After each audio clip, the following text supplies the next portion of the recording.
नमस्ते। तो आज हम एक बहुत ही ज़रूरी चीज़ समझने वाले हैं, गोल्ड और फॉरेक्स ट्रेडिंग में DXY और US10Y का इस्तेमाल करके एक मजबूत, एक डिसिप्लिन्ड ट्रेडिंग प्लान कैसे बनाया जाए।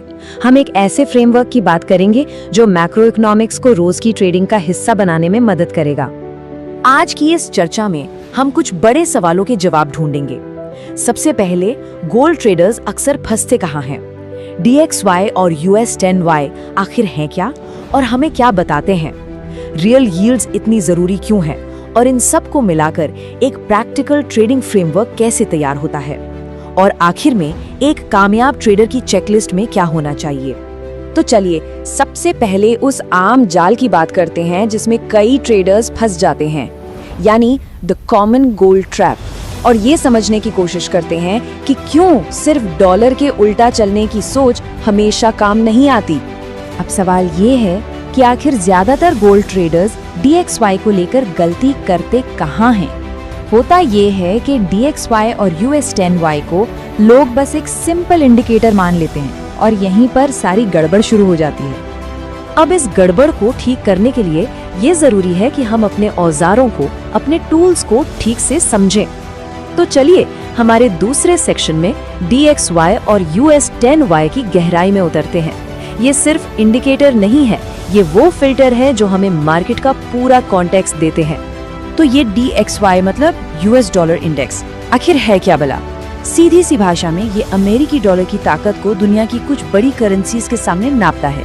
इसमें सबसे बड़ा हिस्सा यूरो का होता है। तो आप कह सकते हैं कि ये डॉलर का ओवरऑल मूड बताता है कि वो मजबूत है या कमजोर। और फिर आता है हमारा दूसरा बड़ा खिलाड़ी US10Y। ये क्या है? ये है 10 साल के अमेरिकी सरकारी बॉन्ड पर मिलने वाला रिटर्न, या कह लें यील्ड। ये बहुत जरूरी है क्योंकि इससे हमें पता चलता है कि मार्केट ब्याज दरों और इकोनॉमी की ग्रोथ को लेकर क्या सोच रहा है। अब यहाँ एक बात है जिसमें अक्सर लोग कंफ्यूज हो जाते हैं, बॉन्ड की कीमत और यील्ड का रिश्ता।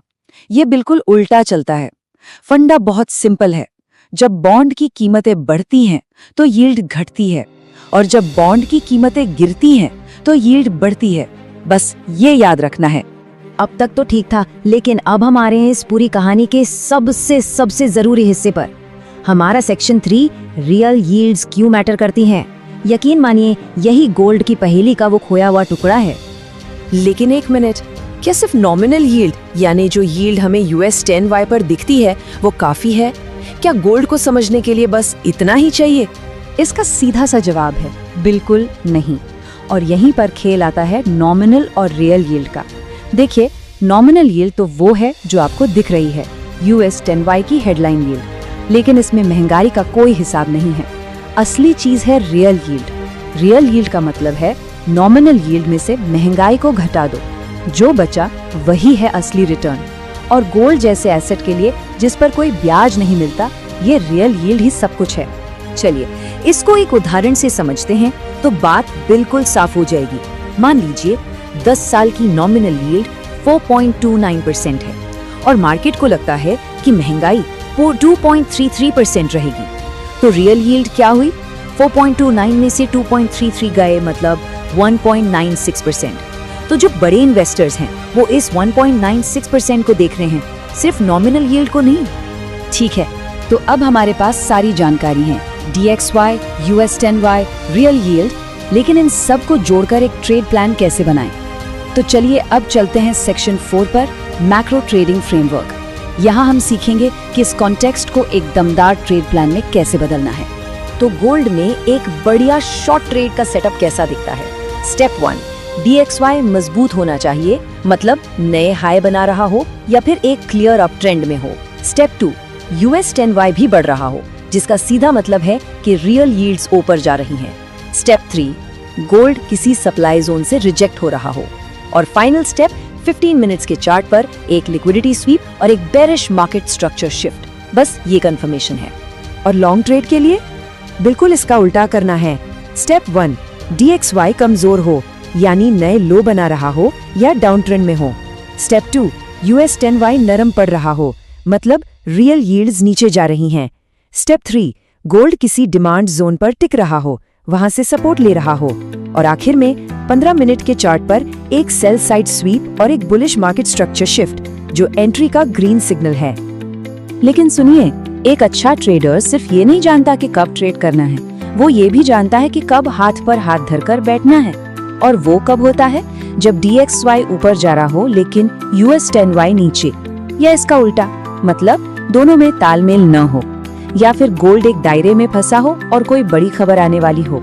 ऐसे में मार्केट से दूर रहना ही सबसे समझदारी का काम है, वरना फेक ब्रेकआउट में फंसने का खतरा बहुत बढ़ जाता है। अच्छा, अब जरा इन चार्ट्स को देखिए। यहाँ साफ साफ दिख रहा है, बाईं तरफ DXY और दाईं तरफ US100Y दोनों एक ही दिशा में ऊपर की तरफ भाग रहे हैं। इसे कहते हैं परफेक्ट अलाइनमेंट।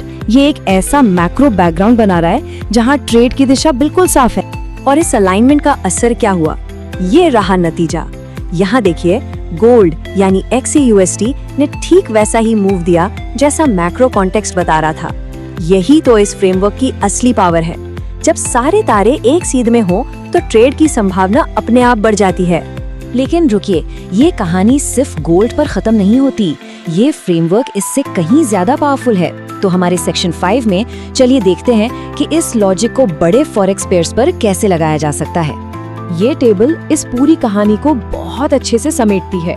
जैसे EUR/USD को देखिए, इस पर DXY का बहुत तगड़ा और उल्टा असर होता है। दूसरी तरफ USD/JPY है जो US10Y की चाल पर नाचता है, मतलब यील्ड्स के लिए बहुत सेंसिटिव है। और फिर GBP/USD, AUD/USD और USD/CAD हैं।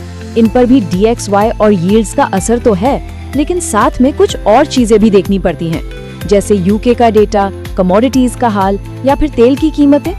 तो अब तक हमने जो कुछ भी सीखा उसे एक साथ समेटने का वक्त आ गया है। सेक्शन 6, एक डिसिप्लिन ट्रेडर की चेकलिस्ट। क्योंकि जानना एक बात है और उसे लगातार करना बिल्कुल दूसरी। इस पूरे एनालिसिस का सार इस एक लाइन में छुपा है। DXY डॉलर का मूड बताता है, US10Y रेट का मूड बताता है और गोल्ड आखिरी सच बताता है। याद रखिए, ये कोई जादू की छड़ी नहीं है, ये लीडिंग इंडिकेटर्स नहीं है, बल्कि ये वो पावरफुल फिल्टर हैं जो हमें ट्रेड के लिए एक मजबूत कहानी, एक थीसिस बनाने में मदद करते हैं।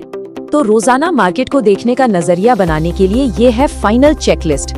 गोल्ड में शॉर्ट ट्रेड सबसे साफ तब होता है जब DXY और रियल यील्ड्स दोनों ऊपर जा रहे हों, और लॉन्ग ट्रेड के लिए सबसे अच्छा माहौल तब बनता है जब DXY और रियल यील्ड्स दोनों नीचे आ रहे हों। और सबसे जरूरी बात, अगर DXY और US10Y की कहानी अलग अलग है तो साइड में बैठ जाइए, इंतजार कीजिए जब तक मार्केट अपनी दिशा तय न कर ले।